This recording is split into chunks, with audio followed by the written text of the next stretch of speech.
This is the comic story One More Day, and this is one of the saddest Spider-Man stories out there. This story follows the events after Civil War, where Peter Parker revealed his identity to the world, which then caused issues in his personal life, causing Aunt May, Mary Jane, and himself to change their names and go on the run. The story begins with Peter and Mary Jane standing over Aunt May in a hospital bed, with Peter blaming himself for why she's there. A doctor addresses them as May and Peter Morgan rather than Parker. He mentions how she was admitted with no ID or insurance and tells him that if there is no way they could pay, she'll be moved to a welfare department, and of course this angers Peter. As MJ's throwing out ways they can pay, Peter says, "I'll be back as fast as I can, MJ. I need you to stay here. Don't let them touch her. Don't let them move her to that place." "Where are you going?" the doctor said to Peter, and he turned with the response saying, "To pay a visit to someone with a bottomless checkbook." As Peter storms out, the doctor chases him and explains how he knows what Peter's going through. "I had an uncle who almost died 2 years ago. He was in an accident, and Spider-Man saved him. I made a promise if I ever had the chance to return the favor, I would." He then shows Peter a news article of himself unmasked as Spider-Man. The doctor tells Peter that he'll buy him as much time as he can. Peter swings over the city with no suit, heading for Stark Towers, and he breaks in. It then cuts to Tony Stark on his computer being alerted that someone broke in. He decided to suit up and charge the intruder, swiping him off of his feet. Iron Man was shocked to see that the intruder who broke in was Peter Parker. Peter webs Tony's feet, causing them to freefall until Tony uses his repulsor gloves to slow them down before they crash. Peter then begins to tell Tony, "Wanted to make sure you didn't fly off before I was done with you. You're gonna..." Iron Man cuts him off and says, "The only thing I'm gonna do is arrest you. You turned on me, Peter. Not just me, but your own government." This is part 2 of The Amazing Spider-Man One More Day. "You turned on me, Peter. Not just me, but your own government. You were a fool to come back." That's what Iron Man said to Peter as he's holding his damaged repulsor gloves at him. "Yeah?" Peter replies to him. "So who's the bigger fool, me or the guy who's pointing a repulsor glove that's too overheated to work?" "You willing to bet your life on that, Peter?" Peter stares back at Iron Man and says, "Yeah," and punches him in the face. "Unibeam, max power, now!" The bright light from the Unibeam blinds Peter. As he looks away, closes his eyes, and aims his wrist to shoot his webs towards Iron Man, he thought to himself, "Ever since my webbing went internal, I've wondered what happened if I let it fly. It didn't hold anything back." Peter shot his webs with his eyes sealed tight, and the light then faded away. He opened his eyes when the light was no longer blinding him, and was amazed at what he saw. Iron Man was covered in webs from head to toe, and there was webbing all over the building. Peter grabs Iron Man's helmet and rips it off of him. "Listen to me," Peter yelled to Tony. "Aunt May's dying. She's dying, and it's your fault. I trusted you. You were like a father to me. I trusted you when you said I had to expose my identity. I kept it a secret to protect May and MJ, but you said they'd be safe. Now she's dying, and they're going to stick her in some charity ward because I can't pay for it, only because I'm on the run." Iron Man looks at Peter with a sad look in his eyes. "I'm sorry, Peter. I didn't know," he said to him, but then his suit tells him that his repulsors will be back online in 70 seconds. "I don't want apologies or pity. I want you to do something about it. I need to make sure she has the best care while I try to find someone who can help. I'm not going to let her die. You're going to help me buy her time or..." "Or what, Peter?" Tony cut him off with. "You are in no position to make threats." Tony's suit then tells him that his repulsors are online. "The ore wasn't a threat, Tony. The ore was that she was going to die. Is that what you want? Is it?" Tony's suit then begins to glow as he breaks out of the webbing. "The stakes are bigger than you or even May. I'm sorry, Peter. I'll let you walk away out of respect for May so you could be there for her at the end. But don't come back." Peter calls for him to wait, but Tony flies away, and out of frustration, Peter punches a hole in the helmet he previously threw on the floor. As Tony flies back to Stark Towers, he's welcomed by Jarvis, asking him if he needs anything. Tony declines and tells Jarvis he doesn't need anything, but then quickly stops him and says, "Actually, Jarvis, there is one thing." This is part 3 of The Amazing Spider-Man One More Day. Peter runs back into the hospital. MJ tells him that Aunt May has had no improvement. As they watch over Aunt May, they know they need money, and Peter says that he'll do anything, and he's already a wanted criminal, so why does it matter? He'd even sell his soul for her. A man then says, "That may not be necessary." The man is Tony's personal butler, Jarvis, saying that his cousin May Morgan has been hospitalized. Jarvis has trouble seeing Aunt May in the hospital bed because of their friendship in the past. Jarvis then pays for all the hospital bills that need to be taken care of. The doctor tells Peter that they are going to make her last days as comfortable as possible since there is nothing more that they can do. "Maybe not in your world, Doc, but in my court, I'll find somebody." Peter grabs MJ and walks away. Peter begins to suit up on the roof of the hospital, telling MJ he is going to do whatever it takes. He says "I love you" to her and swings away. Knowing he needs a miracle, he swings over to someone who can make miracles, Doctor Strange. Strange tells Peter he knew he was coming from 6 blocks away and for him to enter. Peter begins to give Doctor Strange the rundown from everything that has happened in May's condition. Doctor Strange begins to tell Peter that there's nothing he can do, but her death could be part of a bigger plan, like himself when he lost his hands. This makes Peter angry. He can't let her die. "We all die, Peter," Doctor Strange says to him. Peter then begins to tell Strange that if she died from old age, that's one thing, but it's different because it's his fault. "She took a bullet for me. If I'd moved just a second faster. I can't let her die like this. It's my fault, and I can't live with that." Peter then begins to beg. God, for God's sakes, Stephen, help me. Please help me." Strange continues to go on about how there's nothing anyone can do, but maybe he can prove this to Peter by sending him through places in time by using the hands of the dead to help Peter find what he needs. We see glimpses of Peter asking countless heroes and villains if they can do anything to help May, and all the answers are the same.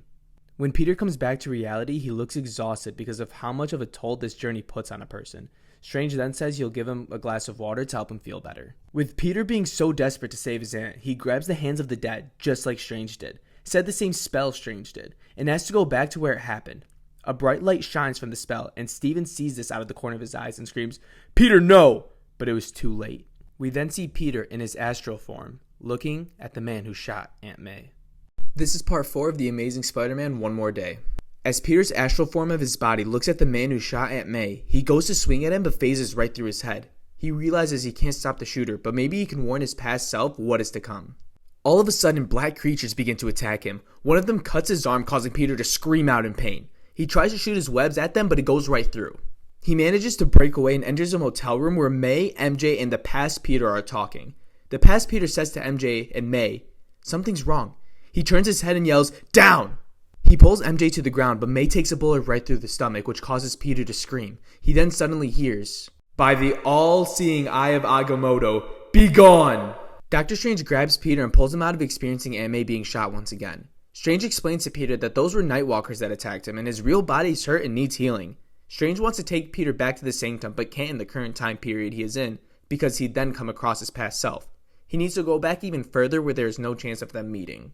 Strange takes them into a room in the Sanctum that allows them to go back to physical form, but Peter and Strange hear voices coming from the door.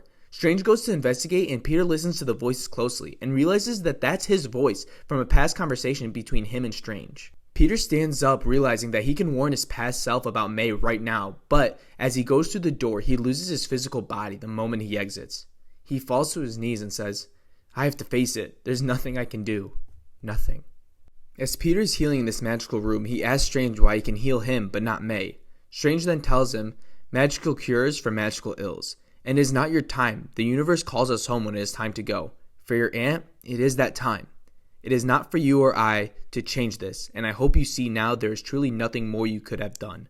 You need not to feel guilty." He grabs Peter and brings them both back to the time they left from. Strange tells Peter, "I have lost many, and I do not regret me loving them. I regret not being there for them in their last moments to say goodbye." As Peter begins to cry, Strange continues on. "If your aunt passed away right at this moment, and you were not there to hold her hand and tell her that you loved her, you would regret it every day for the rest of your life." He hands Peter his mask and tells him to stop blaming himself as Peter leaves the Sanctum. Peter begins to run in the rain and begins to think back of what Doctor Strange said. "We all die, Peter. You, me, and those we love most dearly. We cannot change that." A voice calls out to Peter and says, "He was right. You cannot change that. But I can." This is part 5 of The Amazing Spider-Man One More Day. A little girl was able to hear Peter's thoughts and tell him that she can stop someone from dying. Spider-Man crouches next to the girl and asks why she's by herself. The little girl then told Peter, "Maybe it's time somebody protected you. Maybe it's time somebody helped you." Peter explains to her again that no one can do anything and he's at the end of the rope. The little girl replies to him saying, "You haven't even seen the rope, but I can show you." She begins to skip away talking about how little time she has and how Peter and May are running out of time. Out of nowhere, the girl begins to call Peter selfish and self-involved, saying his pain has to be put at the center of the universe. She begins to tell Peter how the world suffers for his clear conscience and then begins to run away. Peter chases after her and she just disappears without a trace. Another voice calls out to Peter saying, "I can help you." Peter walks towards a middle-aged man reading a book on the bench and Peter asks him if there's a little girl here. He responds to Peter with, "Oh yeah, that's just how it is. One minute she's here, the next she's gone." "So who are you?" Peter replied to him. Then he just goes into depth about his personal life, like how he works in software design and doesn't even mention the girl. He goes on talking about how he wanted to be more in the world, somebody who could change the world and save lives. With this conversation not being helpful to finding the little girl, Peter walks away, and that's when a red car pulls up to Peter and a man inside says, "Excuse me." Peter approaches the car and the man says to him, "I think I saw the person you're looking for. Get in, I'll give you a lift." The man's car is decked out in futuristic technology. They drive by the man's high school and he begins reminiscing on how he was hated because he was smart, but made millions and still wasn't satisfied because he lost a young woman he loved in high school. The car then stops and the man says this is where they get off. They begin to walk down the street and the man says to Peter that he'd trade everything in the world for his high school sweetheart. End of the line, at least for me. She's waiting for you in there. The man said to Peter, and he's confused because he doesn't see her, but as he turns around, the man is gone. And then a voice says, "I'm right here." As he turns around, he sees a woman in red that continues with, "I've always been right here." Peter then says that there must be some kind of mistake, but she responds with, "No mistake. I've been waiting for you all your life." Peter is extremely confused by this and mentions how he has dreams like this, causing the woman to get close to him and says, "How do you know your whole life has been a dream? Maybe this is when you wake up." She continues with, "Some cultures believe we have dream selves similar to our waking selves, each living alternative lives." We then see flashbacks of Peter getting bit by the spider that gave him his powers, but then another where he doesn't and the bug gets squashed. We then see an out-of-shape Peter watching MJ with a football player rather than him, in another universe where Peter is successful with his own business, but still no MJ. Peter met both the successful man and the middle-aged man on this journey, so he asks, "When do I turn into the little girl?" The woman responds with, "That's another story, you're not ready to hear it, and I'm not ready to tell it. Soon, though." This is part 6 of The Amazing Spider-Man One More Day. Peter started getting angry at the woman and begins to yell at her, saying he's done with these games and he's done caring because he has more important things to do with his time. She responds to him saying, "Everyone's told you the same thing. Your aunt is going to die and there is nothing you can do about it." Then another mysterious voice says to Peter, "But I can." We then see the demon Mephisto appear saying, "I am the only one who can save her. Where everyone else has failed, I can guarantee that I can and will save your aunt's life." And in response, Peter says, "And in return you want my soul, is that it?" Your soul? Hardly. I stopped making that deal with people ages ago. Do you know what someone does in hell who has sold his soul to help someone? They suffer righteously through eternity by the knowledge that their actions save someone else. Where's the fun in that? I deal in the currency of misery, loss, despair, hopelessness, pain, regret, and sadness. I will go anywhere and do anything for the sound of pain. You said you would do anything to save her life. Was that a lie? Peter looks at Mephisto and says to him, "Anything that big I can't answer alone. I have responsibility to someone else." Mephisto replies to him with, "But of course, I want to have it any other way." Mephisto takes them back to the motel and he says, "She's right in there." Peter begins to run to the door asking Mephisto what he's done to her and bangs on the door asking MJ to open up. Then Mephisto says to him, "Allow me." Mephisto unlocks the door and Peter hears a voice from the room saying, "I can't make a decision like that without talking to Peter." He walks in to see Mephisto talking to MJ and he looks at Peter and says, "But of course, I want to have it any other way." Peter begins to yell at Mephisto, "Enough games, what do you want?" "I want that which gives you joy, that source not of your power but your strength, your happiness, your dreams, your passion. I want your love. I want your marriage." Peter yells at him saying, "Well, you can shove your offer," but is cut off by MJ, and she tells him that if he has the power, let's at least hear him out. She turns to Mephisto and says, "What are your terms?" Mephisto replies with, Obviously the sensible one. Let's just say this. Enjoy the world as it is, as long as you can. For you will only have it for one more day. You will not consciously remember this bargain, or this moment, or the life you lived to this point. But there will be a very small part of your soul that will remember, that will know what you lost. And my joy will be listening to that part of yourself screaming through eternity. You have until midnight tomorrow to say yes. At that instant, you will either lose your marriage or your aunt. Either way, the world you know, the world you love and care about and fought so hard to protect, will be at an end. This is part 7 of The Amazing Spider-Man One More Day. Peter dreams about Mephisto's words and wakes up to an empty bed calling for MJ. Peter gets up and sees MJ holding herself while in the bathroom. MJ asks Peter if he thinks Mephisto can really do the things he claims. Peter replies to her with, "I don't, but this is all we have." As they're talking, the stress in both Peter and MJ's face are showing, and MJ says that she wants to ask him something, and that she's going to sound selfish, but doesn't want him to hate her for asking. She begins with, "May's led a good and long life. You've honored her, loved her, but sooner or later, we all die, Peter.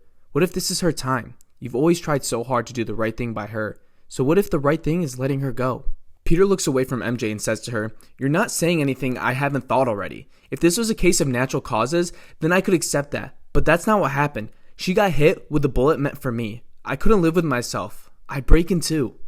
MJ thinks that if she says to let May go, then it'd be her fault that Peter breaks in two. But Peter quickly reassures her that if he made the decision alone, then yes, it would break him in two. But if they made it together, then he could live with it. They sit down looking at each other face to face, and Peter begins to say, "Hey, do you remember when?" But MJ just shushes him. Then he continues with, "Hey, how about the time?" And he gets cut off by MJ, and she says to him, "Peter, I remember all of it, every little detail. No matter what that monster does, nothing will ever take that away from me." Peter takes a step back and looks at MJ. "MJ, what are you saying? Are we really going to?" Suddenly, Mephisto appears right in front of their eyes. "Tell me exactly, how does this work?" With your consent, it really is quite simple. You two will no longer be married because you two will have never been married. What? Just like that, a lifetime erased? Not a lifetime, no. Your marriage is but a stitch in time that I can simply remove. All else will remain the same. Peter continues to look at him, saying that he doesn't understand. You don't need to. All you need to understand is that your aunt will live. Time is nearly up. MJ stands and begins to yell at Mephisto. "So you save May, then what? What's to stop another lunatic to shooting May?" Mephisto smiles and says to them both, Let me explain something to you, Miss Parker. Have you thought why I chose you two? It's because yours is the rarest love of all. Pure, unconditional, and made holy in the eyes of he who I hate most. A love like yours comes once in a millennia, and to take that away from him, to deny him, is a victory like none other imaginable. So if that's all it takes, consider his identity forgotten. Peter begins to tell MJ that he doesn't know, but she quickly turns to Mephisto and says, "The answer is yes, you monster." Peter yells, "MJ, wait!" How expected. Well, then we should. But Peter cuts Mephisto off and says, "We're not done yet." This is part 8 of The Amazing Spider-Man One More Day. MJ continues to talk to Mephisto, saying, "You're going to put his life back just as it was. You're going to give him a chance at happiness." And why should I do that? MJ replies with, "Because what I can offer you." She begins to whisper in Mephisto's ear. She goes back to Peter, and Peter begins to stumble over his words, not knowing what to say. Time is running out, yet only one of you agreed to my terms. I can't go any farther without this. What do you say, Mr. Parker? MJ holds Peter and tells him, "It's okay. Be the hero. Be my hero." Peter looks at Mephisto and says, "Do it." Done. Now that our deal is sealed, I must admit I am a bit surprised. Sometimes all it takes to change one big thing is to change one little thing. Those you met yesterday were such possibilities. Yes, I'm surprised. Mephisto then begins to turn into the little girl, and she says, "Surprised you forgot to ask about me. I'm a possibility yet to come." Peter's eyes widen. "Oh my god, the little girl. Who is the little girl?" "I'm the child you two will never have now that you've decided to save the life of your aunt. I would have been the best of both of you. Now that you saved your aunt, I never will be." Shall we? Peter begins to yell in rage, "You son of a..." But Mephisto disappears, and lights begin to circle MJ and Peter. MJ says to Peter that nothing is stronger than what brought them together, and they will find each other again. With tears in their eyes, they look at each other and say, "I love you, Mary Jane Parker. And I love you, Peter Parker." And then they kiss one final time until they fade away. We then see Peter suddenly wake up in his bed. He freaks out because he's late, and as he runs down the stairs, he hears, "Good afternoon, Tiger." We see Aunt May cooking Peter breakfast as he's getting dressed to leave the house. Peter kisses Aunt May on the cheek and is stuffing his face as he walks out of the house, telling May that there's a surprise party going on. He enters a huge penthouse and is welcomed by Flash, saying how he almost missed the surprise part of the party. Peter tells him, "I know," and then stops and looks at MJ in the crowd of people. Flash turns around and says, "Awkward. Things so frosty with MJ, huh?" Peter responded with, "Yeah, you could say that. I don't know if she'll ever forgive me for he's cut off for someone shushing everyone." Everyone yells, "Surprise!" as Harry Osborn walks into the penthouse with 2 girls saying, "All this for little old me." One of the girls is Harry's girlfriend, who he brings to Peter and Flash to meet, and the other introduces herself as Carly Cooper. She tries to spark up conversation with Peter, but he can't get his eyes off of MJ, who is shown taking the elevator back down to the lobby, leaving.